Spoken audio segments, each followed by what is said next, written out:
Valtiosihteeri Raimo Sailas, Savonlinnassa Saimaa Summit Forumin puheenvuorossanne keskitytte Suomen julkisen talouden tulevaisuuteen.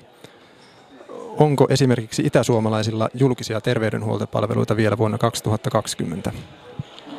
Varmaankin on, mutta totta kai julkisen talouden tulevaisuus riippuu niistä päätöksistä, joita valtion puolella ja kunnissa tehdään. Nyt on tehty näitä kestävyysvajia ja muita laskelmia juuri sen takia, että osaisimme varautua tulevaisuuteen sillä tavalla, että koko Suomessa julkinen terveydenhuolto olisi hyvällä tolalla 10 vuoden kuluttua. Pitäisikö tulevan pääministerin Mari Kiviniemen jo avoimesti puhua vaalien jälkeisen hallituksen leikkauksista?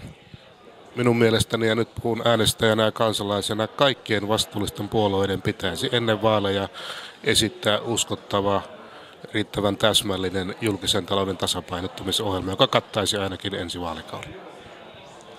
Kuuluuko oopperavierailu Savonlinnaan joka kesäiseen ohjelmaanne? No ei ihan joka kesää, mutta tänä kesänä tulee käydäksi 2 kertaa.